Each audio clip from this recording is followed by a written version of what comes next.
আপনি একটা বাইকিংটা যাচ্ছেন ধরেন, এই যে আপনার যে এটা আছে এটা গ্রাফটা আলাদা করে সেট করতে হবে, এটা ধরেন সেট করলেন, কিন্তু এখন হচ্ছে আপনি জাস্ট এই হিস্টোগ্রাম যে কাজটা করলেন এটাকে এখন আমি ক্লোজ করে দিব, যে মানে আমি এই কাজটা করছি মাঝখানে শুধু হিস্টোগ্রামের কাজটা করছি। এবার সব জায়গা থেকে বের হয়ে যান, প্রবলেম 4-এ যান, প্রবলেম 4-এ গিয়ে ওপেন করবেন, প্রবলেম 4-এ গিয়ে ওপেন করবেন, ওপেন করার পরে দেখেন এই যে মাঝখানে একটা কমেন্ট দেখতে পাচ্ছেন, এই শুধু হিস্টোগ্রামের, আমি শুধু এই মাঝখানে হিস্টোগ্রামের কাজটা করছি, এর মাঝখানে শুধু কিসের কাজটা করছি, হিস্টোগ্রাম। তো আপনার যদি histogram, bar chart, pie chart, scatter chart সবগুলো যদি আপনি একসাথে একটা আউটপুটে দেখাতে চান, এক দেখালেন, পাশাপাশি আপনি কি করলেন, গ্রাফও চেক করলেন, কোনো অসুবিধা কি আছে?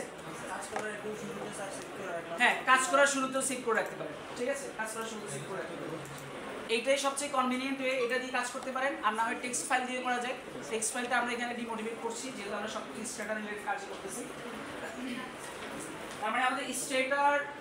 ডাটা চেঞ্জ থাকবে কিন্তু প্রবলেম এগুলাই থাকবে, এটা আমি ওভার কনফিডেন্ট, কারণ আমাদের এই কোশ্চেন মডারেট হয় না,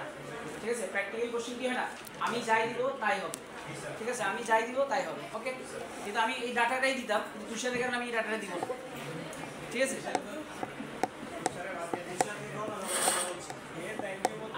আচ্ছা, থ্যাংক ইউ বলা যাবে, থ্যাংক ইউ বলছেন আপনি, যাই হোক, বাই দ্য ওয়ে এবার হচ্ছে আমরা এস্টিমেশনের যে 20 মার্কস আছে, এস্টিমেশনের 20 মার্কস একটু চলে যাবে। 15 তারিখে পরে সময় পাবেন মানে 15 তারিখের মাঝে আপনারা আরেকটা ক্লাস করতে যাচ্ছেন, আপাতত এটা শেষ করতে যাচ্ছেন, তো আপনি কি বলেন, আপনি যাচ্ছেন, হ্যাঁ, ওকে ফাইন, ঠিক আছে।